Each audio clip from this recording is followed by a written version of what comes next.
এক ছিল ঘন সবুজ জঙ্গলের মাঝখানে এক বিশাল নদী।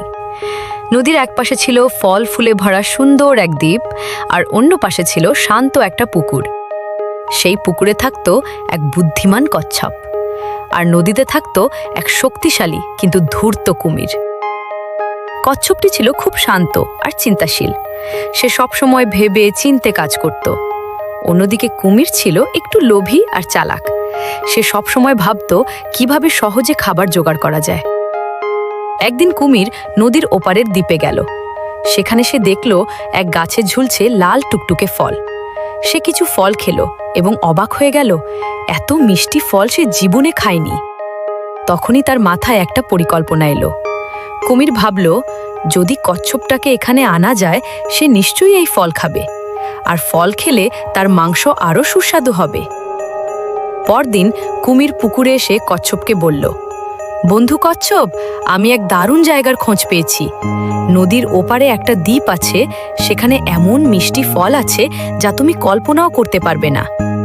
কচ্ছপের একটু সন্দেহ করল।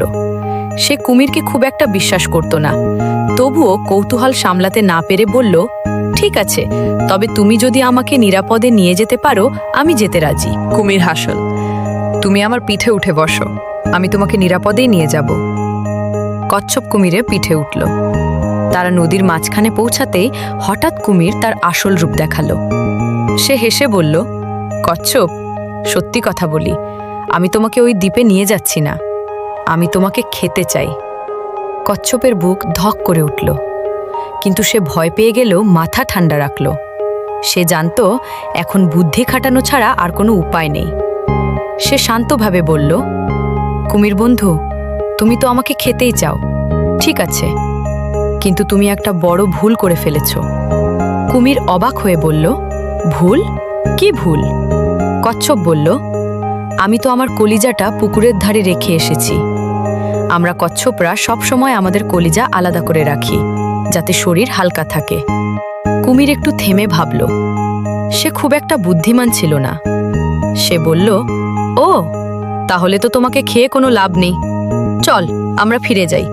তুমি তোমার কলিজা নিয়ে আসো, তারপর আমি তোমাকে খাবো। কচ্ছপটি মনে মনে হাসল, কিন্তু বাইরে শান্ত রইল। কুমির তাকে আবার পুকুরের দিকে নিয়ে গেল।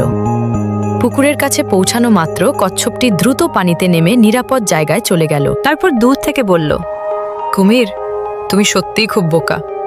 কেউ কি কখনো নিজের হৃদয় শরীরের বাইরে রেখে দেয়? তুমি আমাকে ঠকাতে চেয়েছিলে, কিন্তু নিজেই ঠকে গেলে। কুমির তখন বুঝতে পারল সে প্রতারিত হয়েছে। সে রাগে ফুঁসতে লাগল, কিন্তু কিছুই করার ছিল না। এরপর থেকে কুমির আর কখনোই কচ্ছপকে বোকা বানানোর চেষ্টা করেনি। আর কচ্ছপটিও আরও সতর্ক হয়ে গেল। সে শিখে গেল, সব সময় বিপদের সময় মাথা ঠান্ডা রাখতে হয়।